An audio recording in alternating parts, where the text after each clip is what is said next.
Saan ka nakakita? May mga collection siya, may mga patarked, hindi naman siya nangangaral. Okay lang baga siya? Sis, alam mo sis, 9 years ako sa iglesia na tapat. Wala akong ginagawang labag sa aral. Ano yung tulungan sa iglesia? Tumutulong po ako. Pamilya ko, asawa ko, medyo nilalayuan ko dahil ngayon, di ba? Mas pantay sa iglesia kaysa sa pamilya natin kung hindi sila sumasama sa atin. Kaya sabi ko, nung nag-text lang ako na mag-exit ako, agad-agad sis, talagang yung group chat talagang tanggal agad ako. May kwento lang ako sa inyo. Yung may patarget kasi rito sa Ireland, rinig po ako? Opo, sige po, rinig po. May patarget dito sa Ireland, sabi ng GS namin, mangutang daw kami ng pera. So merong isang kapatid na siya muna ang mag-shoulder sa utangin naming pera. So kung sino daw yung mag-comment, magbibigay ng ano. So nagbigay ako ng €15 for 2 years daw. For 2 years. Oh.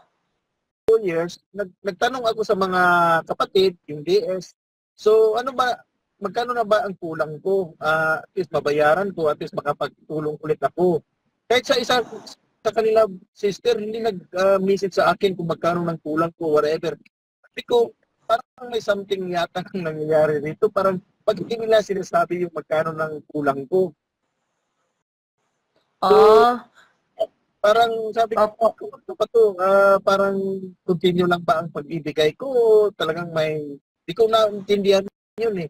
Kaya after nun, parang may dudas lang sa akin kasi nagtatanong-tanong na ako na hindi naman sasabihin sa iyo ng, oh brother, ito nang kulang mo, €50 na lang. O sige, kung gusto mo, bayaran mo na lang lahat yan para wala ka ng utang.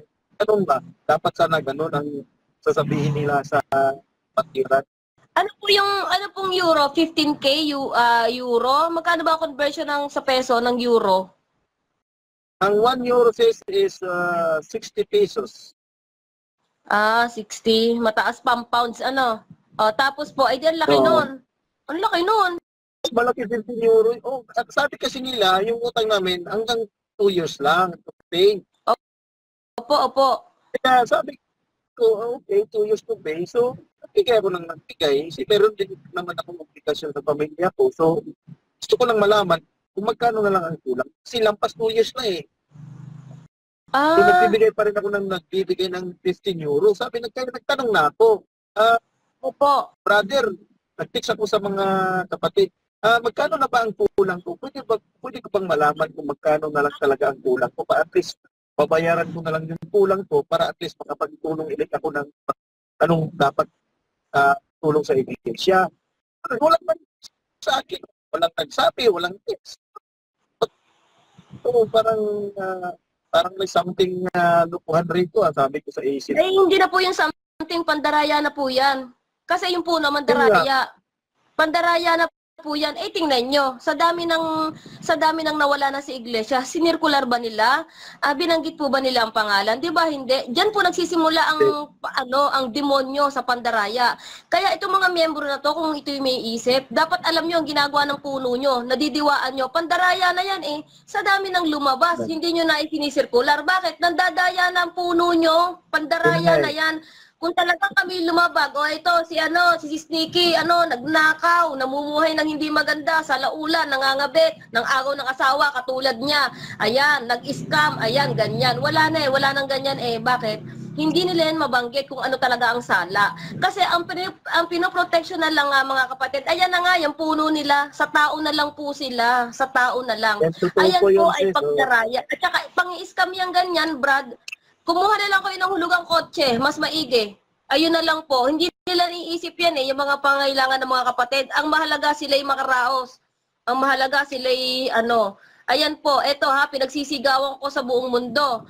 Mandaraya ang puno nyo, yung pinagtatanggol nyo, mandaraya. Siya lang ang mabubuhay sa mundong ibabaw. Ang galing nyo din naman. Tapos kami ang sisiraan nyo, mga ganung-ganung ganare.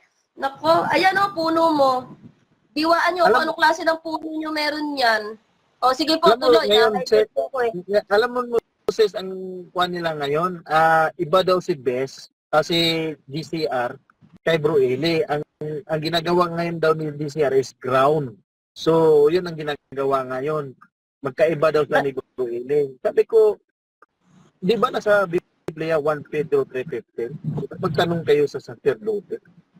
Wala na yun eh. Parang pandaraya na rin kung iisipin mo, sis, kasi doon siya umaatak, doon siya nagpo-focus sa pamimigay ng lugaw, ano pag pinagbibigay niya. Doon lang kayo dadaan yan. Ang binigay nyo, napakalaking halaga. Kumbaga parang, ang binigay nyo, napakalaking halaga, pero ang bibili niya, sardinas, ayun ay po-front niya. Pero ang gumagastos ng mga kapatid, ang karangalan nasa kanya. Siya nga po ay uhaw sa karangalan. Nakakaawa nga po yan, kulang sa pansin. Yan ang nangyayari diyan, kulang yan sa pansin. At saka anong parang pandaraya, anong dadaya na nga po yan, scammer nga eh. Saan ka nakakita? May mga collection siya, may mga patarked, hindi naman siya nangangaral. Okay lang baga siya. Alam mo sis, 9 years ako sa iglesia na tapat. Wala akong ginagawang labag sa aral. Ano yung tulungan sa iglesia? Tumutulong po ako. Pamilya ko, asawa ko, medyo nilalayuan ko dahil ngayon, di ba? Mas pantay sa iglesia kaysa sa pamilya natin. Kung hindi sila sumasama sa atin. Kaya sabi ko, nung nag-text lang ako na mag-exit ako, agad-agad sis, talagang yung group chat, talagang tanggal agad ako. Tanggal agad. Oo, ganyan. Alam mo, kapatid, marami pong ganyan na mga kapatid. Talagang, hindi sila nangihinayang sa mga tupa. Kaya nga sabi nga ng Diyos, pinapalabas na ang kanyang bayan dyan. Kasi napipighati na diyan. Ayun po yun. Tapos yung mga kapatid mo na kinukulikta ko papuntang lokal, malayo kasing lokal namin, mga siguro 35 minutes drive. So yung mga kapatid na kinukulikta ko, nag-message ako, hindi ka nag-message back, sabi ko, ganyan ba ang paimbabaw lang na sinisigaw natin sa ibang tao na pag-ibig, tapos nagtanong lang tanong lang ako about sa Area 52, kung totoo ba talaga yan o hindi. Hindi naman sila masagot-sagot. Brad, hindi naman totoo yung pag-ibig nila. Tapos sabi nila, masama ng tao si G.R. Bandong at saka si J. Sabi ko, okay, simple lang, hindi naman ako one-sided. Sabihin nyo sa akin kung anong mga pagkamali ba nila, anong ugali silang tao. Sabihin nyo sa akin para please, kung malaman ko na ganyan sila, hindi ako alis sa iglesia. Wala naman silang may sagot. Wala naman silang masabi na anong klaseng tao sila. Sinabi lang nila na masamang tao sila. Yun lang. Oo, ganun lang. Ayun na nilang alamin. Parang mga bulag, parang mga eng na panatiko. Dapat aalamin mo, bakit ka nagalit doon sa tao? Bakit inano mo? Pinamas block niya eh. Kaya ganun eh. Nagkamali yan si DSR kasi bobo nga yan. Bobo. Kung sino yung alas, yun ang inano niya, yun ang siniraan niya, hindi naman siya inaano. Oy, eto Brad Daniel, sinasabi ko sa'yo, lesson learned dyan sa'yo. Kung sino yung alas, dapat aalagaan mo. Ganun yun. Yan ang mahirap sa'yo eh. Ayan, si Brad Eli, pwede mong traidorin, patay na. Patay na si Brad Eli, pwede mo na talaga yung traidorin. Yan ang gusto mo eh. Kaya ka nga nakabantay nung dati eh. Talagang may gagawin ka dyan sa iglesia. Ito pa si Snake eh. Nung tinanong ko yung district servant, sabi niya kasi, kapanahunan pa daw ni Bro Eli. Sabi ko, ha? Mangaral natin na si Bro Eli. Dati pang si Bro Eli na daw ang nagkuhan doon sa pagbibinta ng beer. Sabi ko, nagtuturo si Bro Eli na bawal mag-inom, tapos yan ang tinuturo niya. Nagkukonsinti siya na magbibinta doon sa Brazil ng beer, ganun po ba? Sabi ko, kasi napunta rin ako ng Brazil, sis eh. Napunta rin ako eh, na-meet ko rin si Bro Eli doon eh. Nagpunta rin ako sa Salot eh. Wala naman ako nakitang beer doon. Punta kasi ako doon, may kantahan din eh, may band din doon eh. Pero wala naman ako nakitang beer nung time na yun. Pero nung tinanong ko, sabi niya, kay Bro Eli parang pinabintangan nyo na si Bro Eli kasi patay na, hindi na pwedeng sagot yun. Siyempre, sabihin nyo na lang ang totoo. Wala silang masabi. Sabi ko, walang magandang paliwanag. Opo, unfair naman talaga kay Brad Ellie yung ginagawa ng pamangkin niya eh. Sa totoo lang talagang tinarider niya eh. Mula yung napagkamatay, walang nakitang labi, nag-iyakan. Yung video, tinago niya pa. Anong sabi niya? Maigit na matay na yung matandang palamura. Nagbabayad daw siya ng utang. Oy, mga kapatid, tanga lang ang maniniwala dyan na siya ang nagbabayad ng utang ni Brad Ellie. Lahat nga ng property nasa kanya na. Maliwanag na maliwanag pa sa araw. Hindi lang naniniwala ang ibang mga kapatid. Akala naninira. Kaya hindi niya masagot yan eh. Kaya alam mo, Brad, kada paksa, kada Sabado, walang lumagos diyang mabuting espiritu eh. Wala na. Yan, igigisahin ka lang yan sa pag-ibig, sa pag-ibig. Gigisahin ka lang yan sa pag-ibig. Lumalawak na yon. Wala na. Ito pa sis, di ba, nag-usap tayo about dyan. Nung pumalit si DCR, talagang nung nangaral siya, iba na yung pangangaral niya. Wala nang Holy Spirit, hindi mo na malasahan ba? Di ba si Bro Eli pag nangaral, talagang may feel ka talaga na yung pinagsasabi ni Bro Eli, totoo eh, no? Opo, nakanganga ka, may paksa. DCR na siya na namuno, wala eh, naglamig ako eh, sabi ko, iba na talaga eh. Walang Holy Spirit talaga na, masaya ba? Kahit si PBB, wala eh. Opo. Wala eh.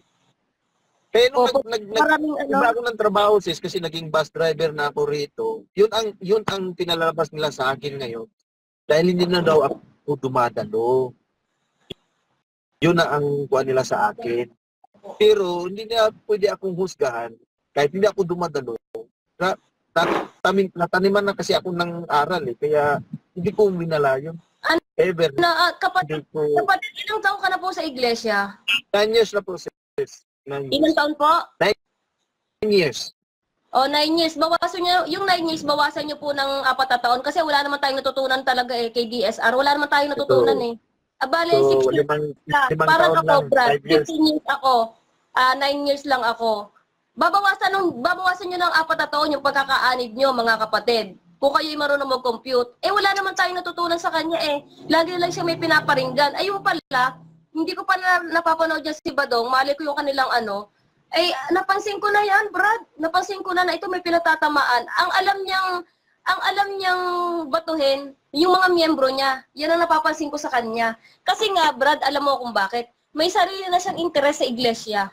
Ginagawa nga niya captive market ang miyembro eh. May sarili na siyang interes. Kaya ang tinitira niya, yung mga nasa loob, yung miyembro niya. Dapat, ang tinitira niya, yung ibang kalaban talaga, ibang reliyon, gano'n, yung mga pamunuan doon. Anong nangyayari, kapatid, ang nilalabanan niya ay yung miyembro. Kasi nga, may sarili nga siyang pakay, kapatid. Naintindihan mo po ako, kapatid. Opo, oo. Clear na clear po.